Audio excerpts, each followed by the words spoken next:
함께 나눌 주제는 그리스도를 아는 지식이라는 주제를 가지고 오늘 우리가 함께 또 하나님의 말씀을 나누기 원합니다. 첫 번째 질문이 뭔가 하면 그리스도를 아는 지식을 언급하기 전에 인간을 아는 지식을 언급한 이유는 무엇인가요? 지난 3시간에 걸쳐서 우리는 인간을 아는 지식, 즉 인간이란 도대체 어떤 존재인가? 인간이란 도대체 어떠한 사람인가? 그것을 우리가 이제 지난 3시간 동안 살펴봤습니다. 그래서 3시간 동안 살펴봤던 그 대표적인 내용의 이 주제는 무엇이었는가 하면 가장 먼저 인간은 원죄로 가득한 인간이다. 모든 인간은 다 원죄를 가지고 태어났다. 그것이었고요. 그럼을 통해서 인간은 아무런 이제 정말 전적으로 부패하고 전적으로 타락해서 아무런 소망이 없는 그런 존재가 되었다. 그것을 우리가 살펴봤죠. 그래서 오늘 이 그리스도를 아는 지식, 어쩌면 순서상 하나님을 알았으면 그 다음에 그리스도를 아는 것이 당연한 순서가 아닌가. 근데 왜 그리스도를 알기 전에 인간을 먼저 알아야 되는가? 또 그 이유를 로마서 7장 24절과 25절이 우리에게 잘 설명해 주고 있는데 우리 같이 읽어볼게요. 오라 나는 공고한 사람이로다. 이 사망의 몸에서 누가 나를 건져내야 우리 주 예수 그리스도로 말미암아 하나님께 감사하리로다. 아멘. 자, 이 고백은 누구의 고백이죠? 이 고백은 누구의 고백이죠? 네, 사도 바울의 고백이죠. 사도 바울의 아주 유명한 고백입니다. 오라 나는 공고한 사람이로다. 이 공고한 사람이라는 이 말의 뜻이 뭔가? 이 원어로 타이라이포러스라고 하는데 이 말은 한마디로 비참한 사람을 뜻합니다. 즉 오라 나는 공고한 사람이다. 바꿔 말하면 나는 비참한 사람이다. 아니 왜 비참한 사람이라고 고백하고 있는가? 이 가장 큰 이유는 죄 때문이죠. 죄로 인해서 사망의 몸에 갇혀있게 된 거예요. 우리가 살펴봤죠. 죄의 삭은 사망이다. 그래서 죄로 인해서 인간에게 뭐가 찾아왔어요? 이 사망이 찾아왔죠. 그래서 이 사망은 크게 가장 먼저는 영적 사망이 있고, 두 번째는 이 사회적 사망이 있고, 세 번째는 육체적 사망이 있고, 그리고 마지막은 영원한 사망이 있다. 이 아담과 하와가 선악과를 따먹음을 통해서 이 죽음이 찾아왔죠. 가장 먼저 찾아온 죽음은 영적 죽음이에요. 영적 죽음이 뭐라고요? 하나님과의 관계가 단절된 것. 영적으로 하나님과의 관계가 단절된 것이 영적 죽음이다. 오늘날에도 누차 말씀을 드리지만 영적 죽음의 상태 가운데 그저 숨만 쉬고 살아가는 분들이 참 많아요.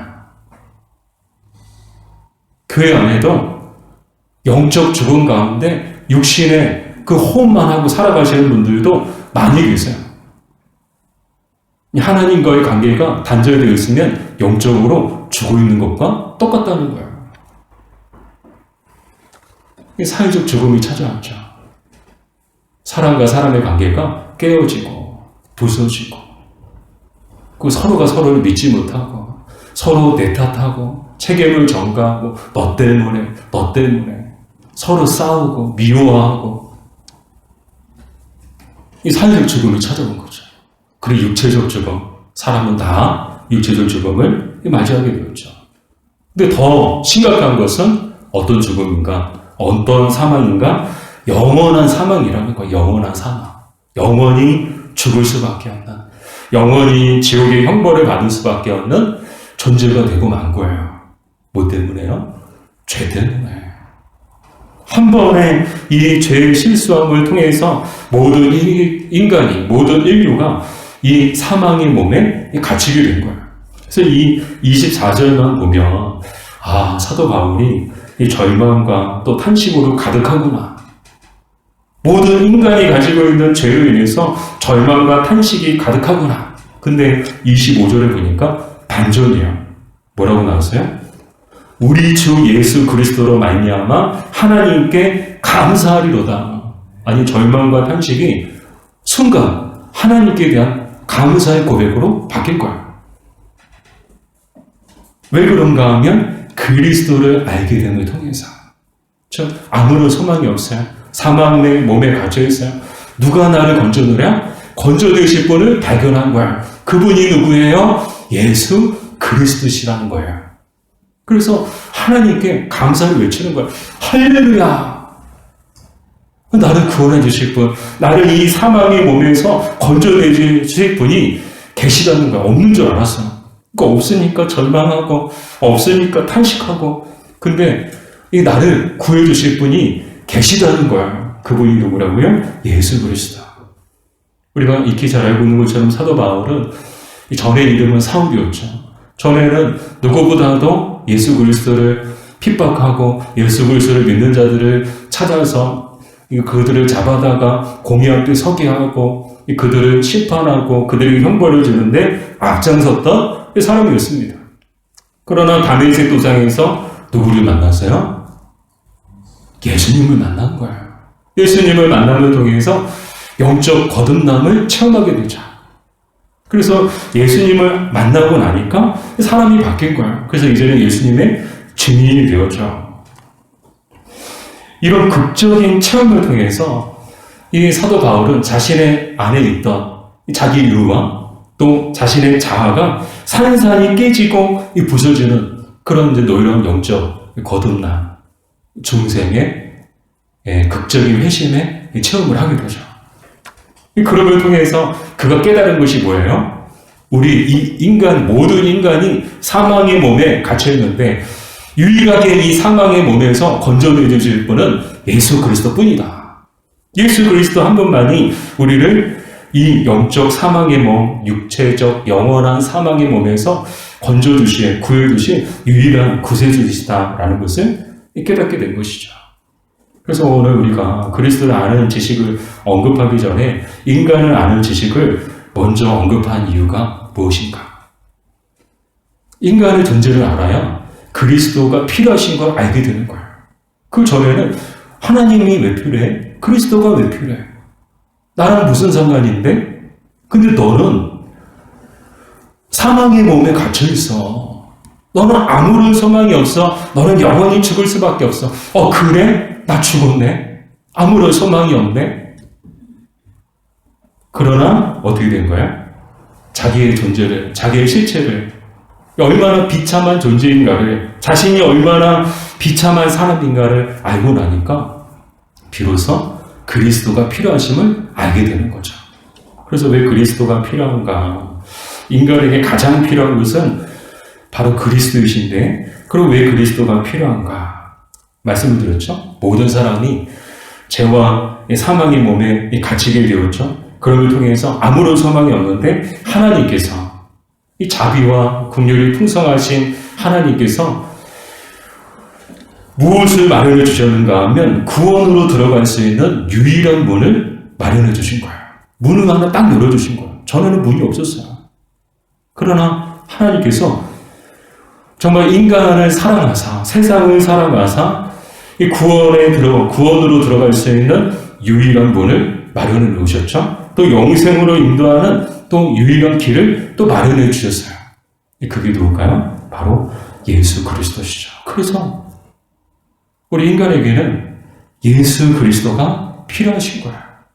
저와 여러분에게 가장 필요한 것은, 정말 필요한 것은 바로 예수 그리스도이신 줄 믿습니다. 아멘. 여러분 뭐가 필요하세요? 여러분이 정말 필요한 게 뭔가? 예수 그리스도. 아멘.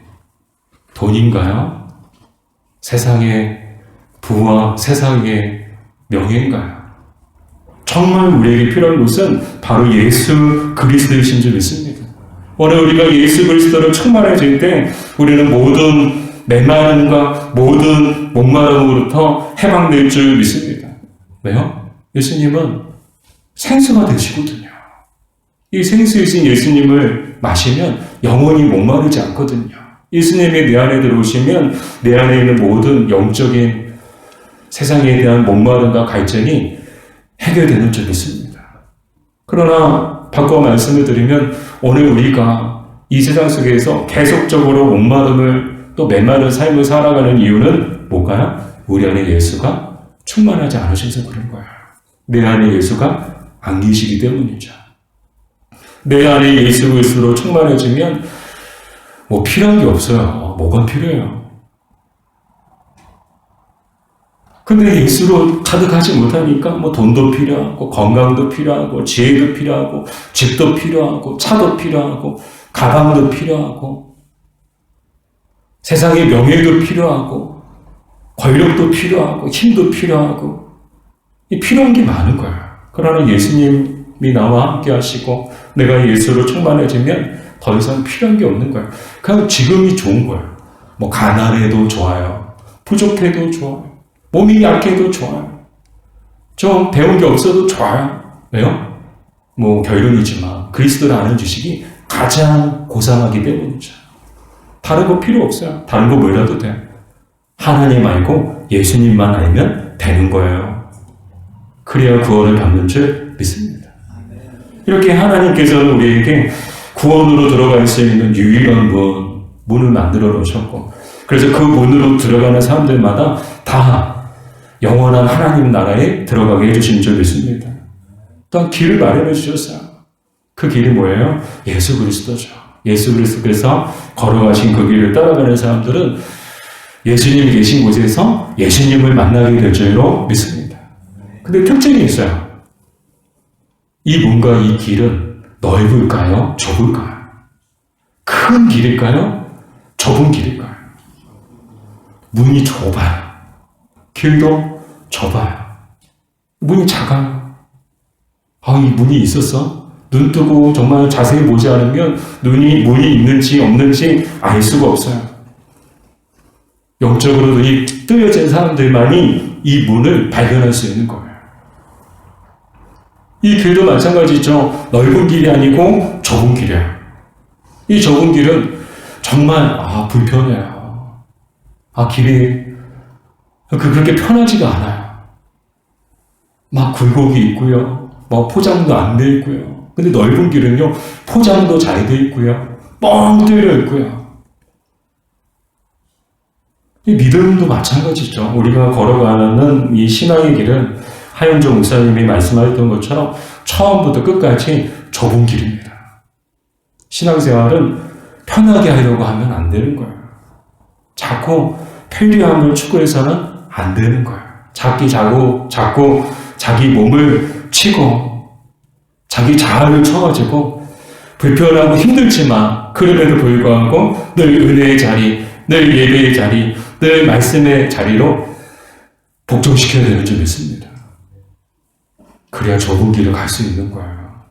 그래야 좁은 문으로 들어갈 수가 있는 거예요.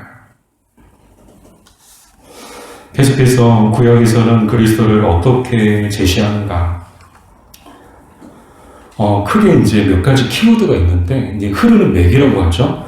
이 구약에서 그리스도를 어떻게, 선지자들을 통해서, 예언을 하고 계시는가 하면, 크게 세 가지의 어떤 키워드를 가지고 우리는 살펴볼 수 있는데, 첫 번째 키워드가 뭔가 하면, 아브라함의 후손이다. 아브라함의 후손으로 오실 것이다. 두 번째는 다윗의 후손이시다. 다윗의 후손으로 오실 것이다. 그리고 세 번째는 기름 부음 받은 자다. 그래서 이제 구약 성경에 보면 아브라함의 후손, 다윗의 후손, 기름 부음 받은 자라는 이 세 가지 키워드를 가지고 여러 선지자들이 계속적으로 그리스도에 대해서, 오실 메시아에 대해서 계속적으로 예언하고 있는 내용들을 우리는 살펴볼 수 있습니다. 근데 그분이 누구예요? 바로 예수님이죠. 그래서 마태복음 1장 1절에도 보면 아브라함과 다윗의 자손 예수 그리스도의 계보라. 그렇게 시작해요. 이 말이 무슨 말이에요? 우리가 기다리던 메시아가 바로 예수님이시다라는 거예요. 아브라함의 후손으로 또 다윗의 후손으로 오신 예수 그리스도가 바로 구약에 제시되어진 그리스도이심을 증거하는 내용으로부터 이 복음서가 시작되죠. 그래서 이 구약은 오실 메시아, 신약은 오실 메시아. 근데 이 메시아가 누구예요? 그리스도죠. 예수 그리스도. 그래서 구약에서는 오실 예수 그리스도에 대한 기록이 담겨져 있고, 신약은 오실 그리스도의 기록에 대해서 기록되어져 있죠. 그래서 우리가 이제 이 고난주간 맞이하면서 특별히 예수님의 그 메시아의 탄생에 대한 그 몇 개의 구절과 또 공생의 사역에 관한 성경 구절을 살펴보면 먼저는 이사야서 7장 14절인데 우리 같이 읽어볼까요? 보라 처녀가 잉태하여 아들을 낳을 것이요 그의 이름은 임마누엘이라 하리라. 아멘. 처녀가 누구예요? 마리아죠. 아들이 누구예요? 예수님이죠. 예수님의 탄생에 대해서 이사야 선지자를 통해서 예언하고 계시죠. 근데 그의 이름이 뭐라고요? 임마누엘이라. 임마누엘의 뜻이 뭘까요? 하나님이 우리와 함께 하신다. 저는 이 부분을 보면서 와, 예수님은 이미 태명을 갖고 계셨구나. 예수님의 태명이 뭐예요? 임마누엘인 거예요. 하나님이 우리와 함께 하신다. 이 장면을 보면서 예수님의 성육신은 마치 이스라엘 광야에 하나님께서 구름과 불기둥의 그 현현을 통해서 하나님이 그들과 함께 하신다는 것을 보여주셨던 것처럼 이제는 그 신약의 메시아를 기다리던 그 성도들에게 예수 그리스도를 보내주심을 통해서 하나님이 살아계시고 또 하나님이 그들과 함께 하심을 분명하게 보여준 사건이라고 믿습니다. 또 이 이후로 하나님께서는 성령과 또 세우신 교회를 통해서도 하나님이 우리와 함께 하신다는 것을 계속적으로 우리에게 나타내 보여주고 계시는 줄 믿습니다. 그 성령을 통해서 우리는 하나님이 우리와 함께 하신다는 것을 알게 되죠. 우리의 마음이 뜨거워요? 하나님이 우리와 함께 하시는 거예요. 예배할 때 우리의 마음이 뜨거워요? 찬양할 때 우리의 마음이 뜨거워요. 기도할 때 우리의 마음이 뜨거워져요. 이게 뭐예요? 성령 하나님이 우리 안에 계시다는 증거인 거예요. 또 교회를 통해서도 하나님은 하나님이 우리와 함께 하신다는 것을 나타내 보여주고 계시는 줄 믿습니다. 계속해서 스가랴 9장 9절을 같이 읽어볼까요? 시온에 따라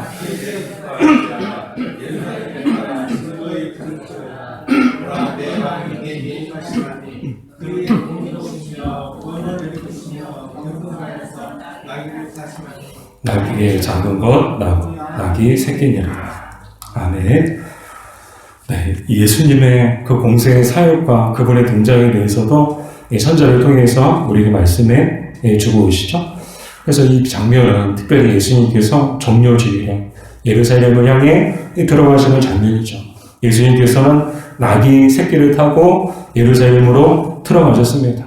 이 말은 예수님은 그 예언의 성취자시라는 거예요. 그 선지자가 예언했던 스가랴 선지자가 예언했던 메시아가 바로 예수 그리스도이심을 나타내 보여주는 사건이죠. 또한 이 부분을 보면서 우리는 무엇을 또 알 수 있는가 하면 예수님은 철저하게 이 하나님의 뜻에 따라서 사셨다는 거예요. 늘 하나님의 뜻에 따라서 움직이시고 하나님의 뜻에 따라서 행동하시고 그래서 처음부터 끝까지 온전히 하나님의 뜻에 순종하시는 그런 삶을 사셨던 모습을 우리는 알게 되죠. 사랑하는 여러분, 우리도 늘 하나님의 말씀에 순종하고 때로는 복종하는 삶을 살아야 하는 줄 믿습니다. 자, 이렇게 선지자들이 메시아에 대해서 예언을 했을 때 얼마나 많은 그 유대인들이 메시아를 기다리고 또 메시아를 갈망했을까. 그래서 예수님께서 종려주일에 막 들어오실 때 수많은 사람들이 막 환호하고 호산나 외치고 자기의 겉옷을 레드카펫 깔듯이 깔고 그렇게 예수님을 환영했죠. 그러나 그들이 하나는 알고 하나는 몰랐습니다. 그러니까 오실 메시아에 대해서 알고는 있었지만 그 메시아가 고난의 종임은 미처 알지 못했다는 거예요. 이사야서 53장 4절 5절 우리 같이 읽어볼까요? 그는 실로 우리의 죄거를 지고 우리의 슬픔을 당할 것을 우리는 생각하기를 그는 징벌을 받아 하나님께 맞으며 고난을 당한다 하였노라. 그가 찔림은 우리의 허물 때문이요 그가 상함은 우리의 죄악 때문이라. 그가 징계를 받음으로 우리는 평안을 누리고 그가 채찍에 맞음으로 우리는 나음을 받았도다. 아멘. 이 사람들은 예수님을 보고 막 열광했습니다. 270만의 그 나그네들이 이 예루살렘에서 예수님을 막 영접할 때, 와, 성이 막 들썩일 정도로. 그렇게 열렬히 예수님을 환영했는데, 그 환영했던 사람들이 며칠 사이에 바뀌었죠. 예수님을 십자가에 못 박으라고 소리 지르는 사람들로 바뀌는 모습을 보게 되죠. 그 왜 그랬나? 왜 사람들의 마음이 이렇게 쉽게 변했는가? 그 이유는 그리스도를 보니까 그들이 원했던 메시아의 모습이 아니었던 거예요. 그들이 원했던 메시아는 정치적인 메시아, 군사적인 메시아를 생각했던 거예요. 그 로마의 압제로부터 자기들을 해방시켜줄, 그래서 다윗 때 그 영광을 다시금 회복시켜줄 그런 메시아를 기다렸는데 웬걸요? 그들의 눈에 비친 예수님은요, 아무 힘없이 이 병사들에게 체포당해서 신문 받으시고 고문 당하시는 예수님의 모습을 보니까 그들이 원했던 메시아가 아니었던 거예요. 그러나 이사야 선지자를 통해서도 분명히 그 메시아는 고난받는 메시아이심을 예언하고 있다는 것을 그들은 기억하지 못한 거죠. 그 영광만 주시고 구원시켜주시고 해방시켜주시는 메시아만 생각했지, 고난 당하시는 그 고난을 통해서 영광을 받으시고 고난을 통해서 해방시켜주시고 그 고난을 통해서 구원시켜주신 메시아에 대해서는 그들이 생각하지 못했다는 거예요. 이사야 선지자가 분명히 얘기하죠. 그는 우리 때문에, 우리 허물 때문에 그가 찔림을 받으시고 그가 상함을 받으시고 그가 징계를 받으시는 것이다. 사랑하는 여러분, 예수님께서 고난 당하심을 통하여서 우리가 죄의 용서함을 받게 된 줄 믿습니다. 또한 예수님으로 인하여서 우리가 예수님이 고난 당하심을 통하여 이 예수님의 고난을 빼어놓을 수가 없는 거예요. 고난을 건너뛸 수가 없는 거예요. 고난이 없으면 영광도 없거든요. 예수님이 고난 당하심을 통하여서 우리가 하나님의 자녀가 되는 영광을 누리게 된 줄로 믿습니다. 예수님이 고난 당하심을 통하여서, 예수님이 십자가에 못 박히심을 통하여서 우리가 영원한 하나님 나라에 들어가게 된 줄로 믿습니다. 그러므로 우리도 이 땅에 사는 날 동안에 그리스도와 함께 고난도 받아야 하는 줄 믿습니다. 그리스도에 남은 고난이 있거든요. 그리스도에 남은 고난을 우리가 채워야 되거든요. 우리의 사명이 뭐예요? 누가 그러더라고요. 목적이 뭐냐고, 저보고. 인생의 목적이 뭐냐고, 저보고. 저는 오늘 찾았어요, 하나. 뭐예요? 그리스도에 남은 고난을 채우는 거. 그것이 우리 신앙의 목적이고 우리 인생의 목적이 되었으면 좋겠습니다. 왜요? 너 크로스, 너 크라. 고난이 없으면 영광도 없거든요. 이 땅에서 고난을 당하는 자들만이 하나님 나라에서 영광을 누리게 될 줄로 믿습니다. 좀 우리 기독교 얘기가 아니고 다른 이렇게 여호와의 증인에 대해서 말씀을 드리는 것을 여러분 양해해 주시기 바랍니다. 여호와의 증인들은요, 전도 정말 열심히 해요. 사람들이 알아주든 알아주지 않든 사람들이 핍박을 하면 오히려 핍박하는 것을 그들의 영광으로 생각해요. 말씀 그대로 믿고 말씀 그대로 순종하는 사람들이에요. 아니, 잘못된 믿음을 가진 사람들도 이렇게 순종 잘하고 이렇게 전도 열심히 하는데 우리는 뭐하고 있나 싶은 거예요. 그들 영광만 받으려고 해요. 고난 없이 고난을 건너뛰고 고난 없이 영광만 받으려고 해요. 고난 없이 공만 받으려고 해요. 고난 없이 은혜만 누리려고 해요. 고난이 없으면 영광도 없습니다. 모든 은혜가 예수님의 고난을 통해서 우리에게 임한 줄로 믿습니다. 그러면 우리는 이 땅에 사는 날 동안에 그리스도의 남은 고난을 열심히 채워야 하는 줄 믿습니다. 부산의 수영로교회 정필동 목사님께서 하셨던 말씀인데, 정필동 목사님께서 하셨던 말씀 중에 어떤 말씀을 하셨는가 하면 성도들에 대한 이 권면의 말씀이었어요. 신앙생활 적당히 하지 마십시오. 신앙생활은 적당히 해서는 안 되고 열심히 해야 됩니다. 저 똑같은 권면의 말씀을 여러분들에게 드리고 싶습니다. 신앙생활 적당히 하지 마세요.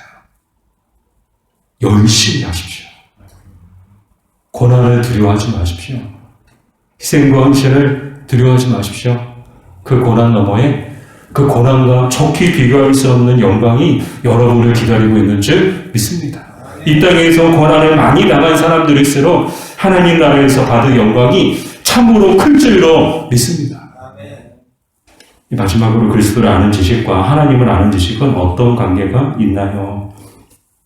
요한복음 17장 3절 우리 같이 읽을게요. 영생은 곧 유일하신 참 하나님과 그가 보내신 자 예수 그리스도를 아는 것입니다. 아멘.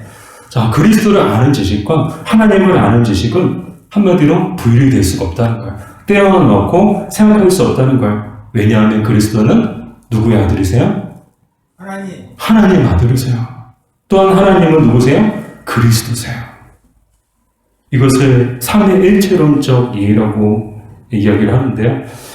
예수님과 하나님이 다른 두 분일까요? 아니요. 한 분이세요. 그러므로 그리스도를 아는 지식과 하나님을 아는 지식은 하나의 지식인 거예요. 이 마치 퍼즐처럼 그렇다고 뭐 하나님만 알고 그리스도를 모르냐? 몰라도 되느냐? 그렇지 않아요. 하나님도 알아야 되고 그리스도도 알아야 되는 거예요. 이 두 가지가 함께 맞춰질 때 하나의 지식을 완성하게 되는 거죠. 이 마치 퍼즐처럼요. 퍼즐 맞추면 딱 맞는 것처럼. 그래서 그 맞음을 통해서 아름다운 하나가 되는 것처럼 그리스도를 아는 지식과 하나님을 아는 지식도 같다는 거예요. 두 개가 하나됨을 통해서 하나의 지식을 완성한다는 거죠. 그게 뭐예요? 영생이라는 거예요. 그게 구원이라는 거예요. 자, 그래서 그리스도를 아는 지식이 참 중요한 줄로 믿습니다. 빌립보서 3장 8절 우리 같이 읽어볼게요. 또한 모든 것을 해로 여김은 내 주 그리스도 예수를 아는 지식이 가장 고상하기 때문이라. 아멘. 사랑하는 여러분, 그리스도를 아는 지식이 가장 존귀하고 가장 고귀한 줄 믿습니다. 근데 이러한 지식을 누가 주셨어요? 하나님이 우리에게 주신 줄 믿습니다. 이 지식을 통해서 우리는 구원에 이르게 된 줄로 믿습니다. 이 지식을 통해서 우리는 이 땅에서 하나님의 나라를 살 수 있게 된 줄로 믿습니다. 더 나아가 이 지식을 통해서 영원한 하나님 나라에 들어가게 될 줄로 믿습니다. 그리스도를 아는 지식이 가장 고귀하고 가장 존귀하다는 거예요. 여러분, 예수님에 대해서 잘 아세요? 여러분, 얼마나 많이 아세요? 저는 지금도 잘 모르겠어요. 신학을 공부하고 목사로 살고 있지만 여전히 예수님을 알아가는 것은 참 많이 부족하고 참 많이 연약하구나. 계속 알아가고 있는 거야. 아, 예수님이 이런 분이시구나. 예수님의 마음이 이런 마음이셨구나. 예수님의 뜻이 이런 뜻이셨구나. 계속 알아가는 거야. 바라기는 고난주간 그리스도를 아는 이 지식을 더욱 깊이 묵상함을 통해서 그리스도와 더욱더 가까워지고 그리스도를 아는 지식으로 풍성해지는 저와 여러분 되기를 주님의 이름으로 축복합니다.